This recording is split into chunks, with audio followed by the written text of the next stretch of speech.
Well, it's a cold, snowy day here in South Carolina, so I'm making this video to have a little fun today and also to help some of my students, particularly Tom and Kathy, just got new loopers. Want to help you learn to use that better, but hey, if you're out there in the world somewhere else and you just got a looper, this video could possibly help you too, especially if you're struggling to make a cool loop. So I'm going to give you some examples and give you some tips, and I'll even include some pictures of these chords that I'm playing for these loops. Okay, and I'm going to start out with a really basic, very basic loop. I'm using a Digitech Jamman. I'm not going to go through all the features that the Jamman offers. I'm just going to make a few loops. And I've cleared out some space on my Jamman, which is unusual for it to be full. It holds a lot of information, but I've had this thing for years, and so I wanted to make sure that I had enough space to make this video. I'm going to start with a very simple loop. I'm not using a metronome for this loop. And the first tip that I'll share with you is you don't want to just start playing and then hit the button at the same time. You want to already be playing so you have a good rhythm established. Then maybe you can get a better loop. And they don't always come out perfect. Sometimes you have to try 2 or 3 times to get what you're looking for. This first loop is very basic. I'm just going to use a G chord and a C add 9 chord. I don't even really know how I'm going to play them yet, but I'm just going to put them together in a nice, even, fun way, and then I'll press the button and record one round of that and let you hear what happened.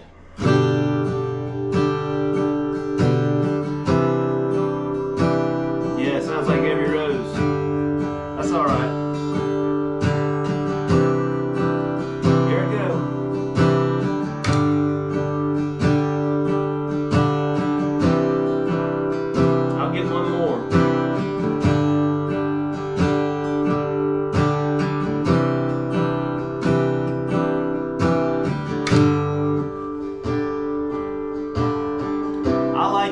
Volume matches perfectly on the playback, so I'm going to adjust my volume just a little bit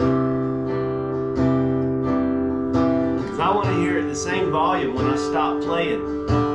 It's a pretty good loop. I'm not going to save it, it's still there, but I could store it forever on the Jamman. I'm not going to do that. I'm just going to work with it right here. Now I'll show you one cool thing to beef up any progression. That progression was in the key of G, so I'm going to play another G chord voicing up the neck somewhere, and I'm going to pick it, and I'm going to do that through the whole loop to kind of beef it up a little bit. So I'll just use this G, and I'm going to pick it.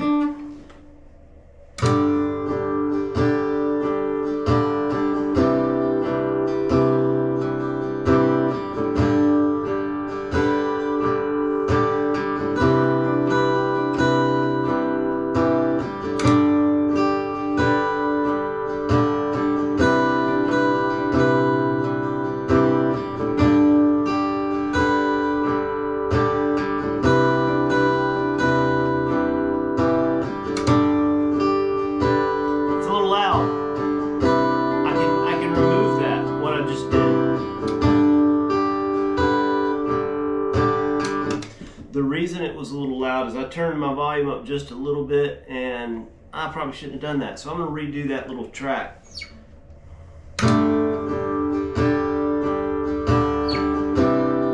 There we go.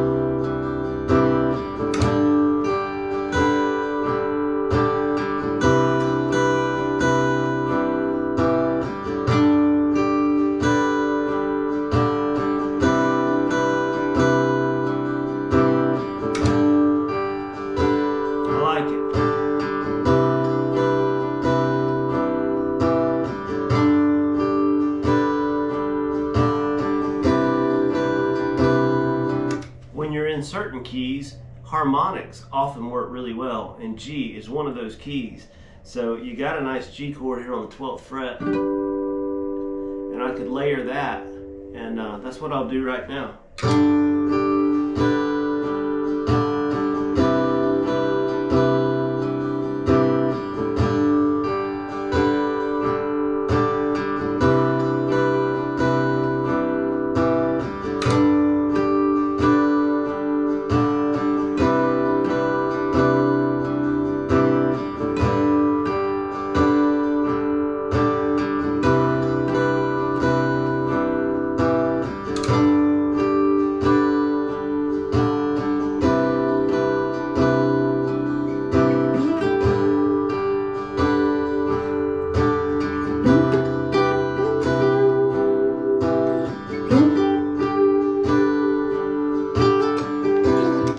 that's one of the things that's cool about it. You make a track like that, and then you can just practice improvising, playing some scales in the key that you're in. And it's almost like having a constant companion. So that's very cool.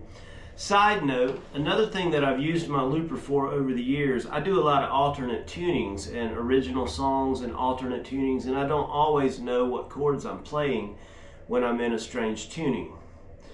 And so sometimes I like to, if I write a cool song in an alternate tuning, I might record it on the looper, and then with the standard tuned guitar, figure out what I played in that alternate tuning and combine the two, and it really gives a very full sound.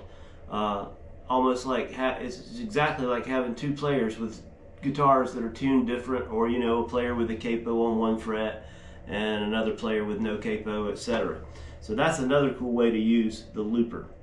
So that was a simple loop, and just having a little fun with a simple loop. For this next loop that I'm going to make, I'm going to use the metronome.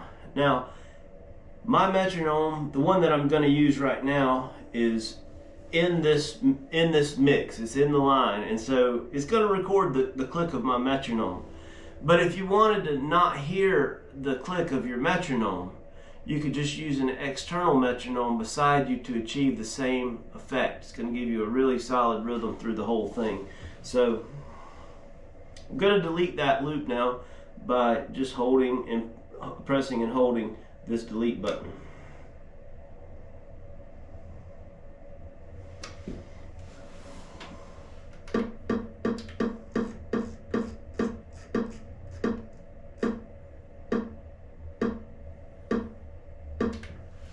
See about what speed I'm going to play this.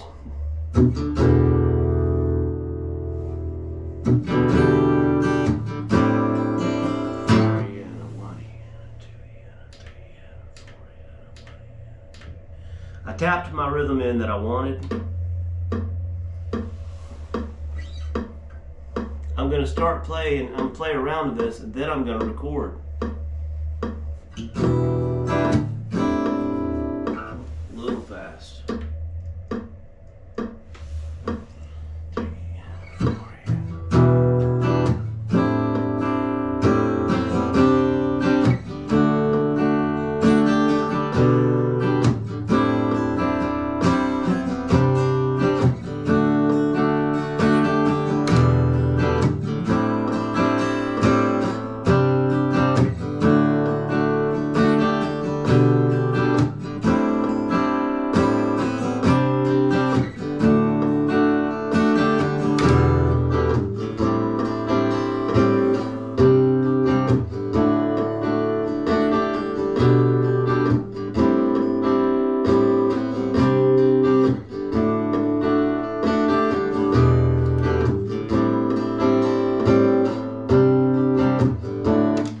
Button I just pressed, I just turned off the metronome. It was still going, and you didn't hear a double beats or anything like that, so the loop was pretty solid. The click of the metronome was still on, and I almost forgot that it was still on because it was right on target with the one that I had just recorded, which means I had a really solid loop. So now that song that I just played, that's an original progression. The song is called Pictures in the Rain. I haven't played it in a long time. And so now, you know, it's in the key of E minor. So I'm going to do the same trick that I did before, and I'm just going to play a little arpeggiated E minor chord up the neck somewhere. I'll just use this E minor 7, and that should work really well over the whole thing. So here I go.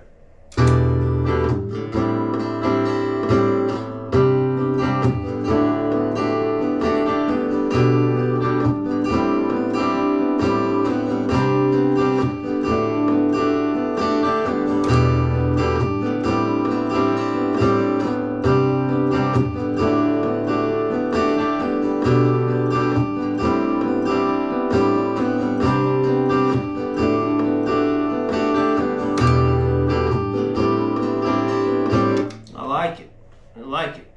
So since I'm in the key of E minor and that's relative to G, I could do the harmonic thing again. I could lay down a little melody line. Why don't we try that? Why don't I put a little melody over this? Let me noodle for a moment, and then I'll find something simple that I'd like to record over this.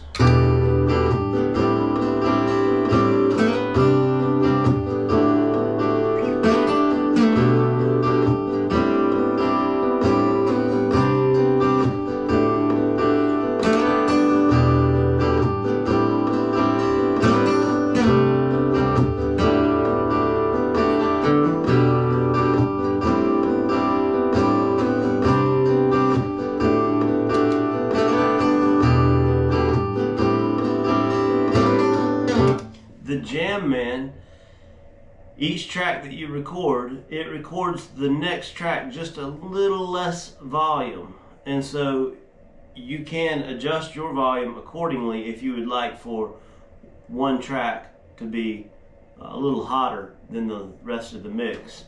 It's multi-track recording on the floor. You control it with your feet. You don't have a whole lot of room to play around, you know, like you would with a multi-track recorder where you'd have separate EQs for every track and all that. You don't get all that functionality. You can't go back later and change the volume. I can remove the last track that I recorded, but I can't go back and remove one of the tracks. For, like, if I've made 5 tracks, I can't go back and delete just track 2.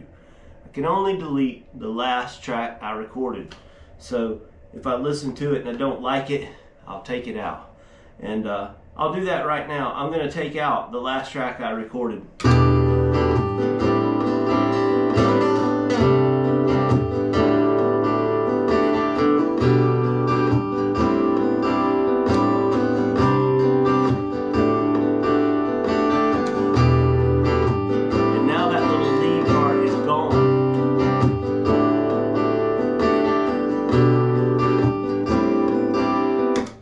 So I just wanted to demonstrate a cool loop using the metronome. This next loop that I'm going to make, I'm not going to use a metronome. This is one of my favorite loops to make, and I'm going to use a G-Add 9. Let me kind of remember this. I haven't played it in a while. G-Add.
Wasn't making this video right now, I'd probably redo that whole thing. There were just a couple little things, little hiccups that I didn't like about it, but I'm going to leave it.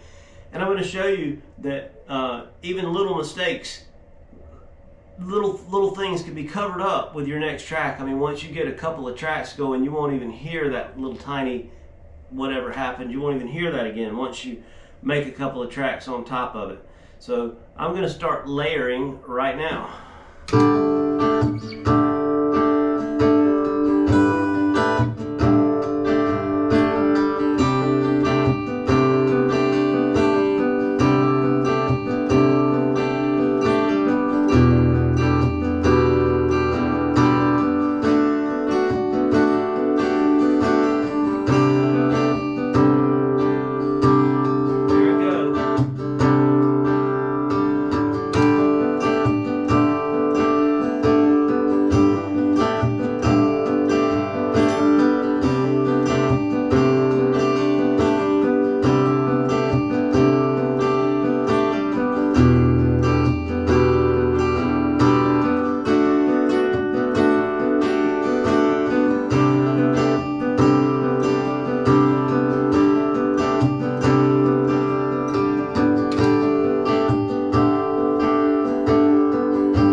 you don't need 15 tracks. Between 2 and 5 will usually be the max that I'll do, because beyond that it just gets a little muddy. But sometimes you can try to do a whole lot of tracks, and it sometimes leads to a whole new idea, because when you get done it sounds like something that you didn't start with. And so oftentimes if I make something like that, if you go into another room far away and you listen to it sort of with your peripheral hearing, your brain will just fill in gaps, and all of a sudden you're hearing a whole different song than what you just played. So that's another way you can use your looper. This looper also, you can plug a microphone into it, so it's got an XLR input. You can plug your mic in and you can do all kinds of cool looping with your vocals. You can do harmonies and all of that, so that's neat too. But once I have a loop like that, then I'm just ready to have some fun.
That's what it's all about, making a loop and just having some fun.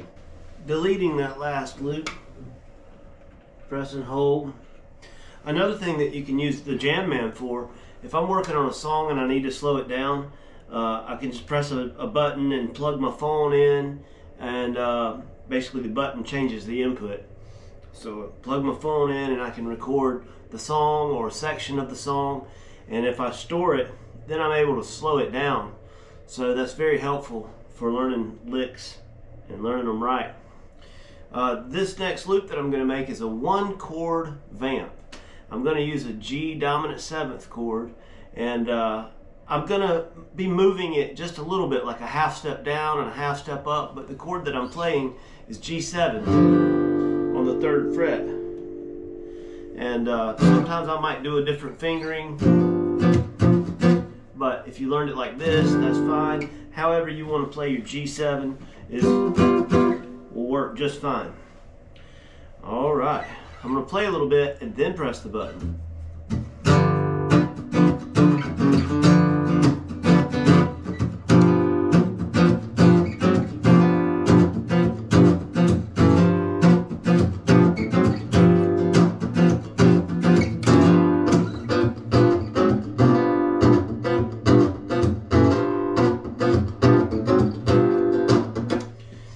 Pedal that you see right next to my Jam Man is a trio pedal, and I'll show you real quick what I do with that, because I use it in conjunction with the looper, and I'll hope that this goes smoothly. It does not always produce exactly what I want. Sometimes it produces something similar, but the speed might be twice what I hoped for or half of what I hoped for, and if that's the case, I can press a button and double the speed or half the speed, and it'll turn out okay. I've got the trio pedal set to an R&B band, and I'm going to play the same thing I just played, except I'm not going to move it around at all. I'm just going to keep it on the 3rd fret. We'll see what happens.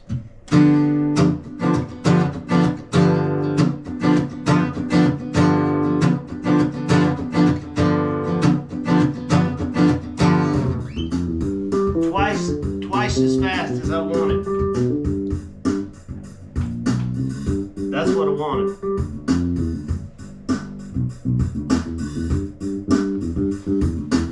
Now, I can change that. There's like 12 different, there's about 12 different patterns that it'll do with the R&B band. to play. It's playing what the drummer and the bassist would play. And I can take the bass all the way out or take the drums all the way out. So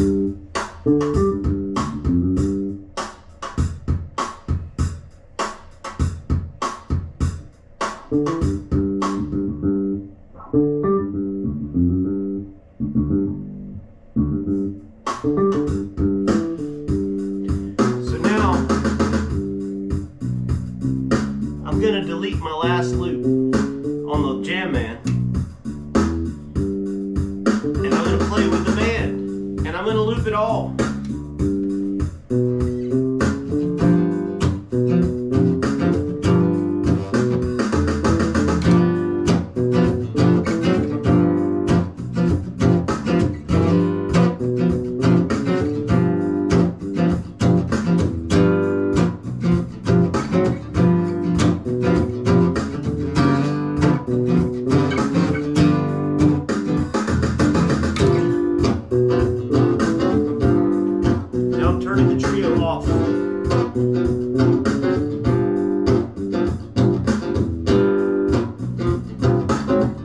Now I think the guitar is a little hot in that, so let me just redo it real quick. I'm going to bring my guitar down just a little bit and try again.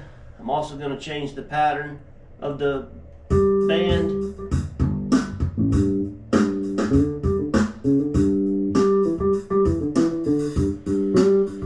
We'll go with that busy one there. Alright, here we go.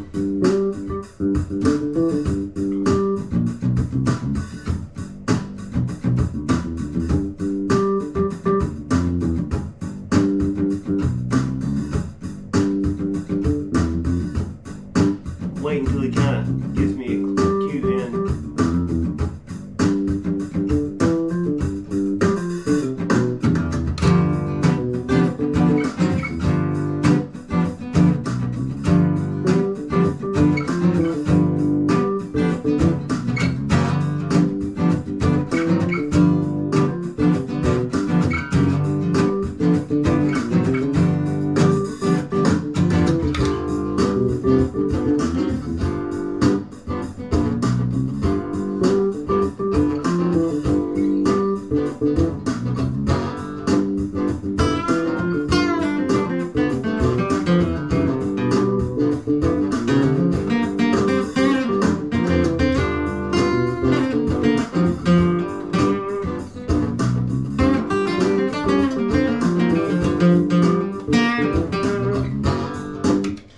So what it's all about is making a loop that you can practice with. The scales that I was just playing, I was playing the G minor blues, G minor pentatonic, and a little bit of G Mixolydian.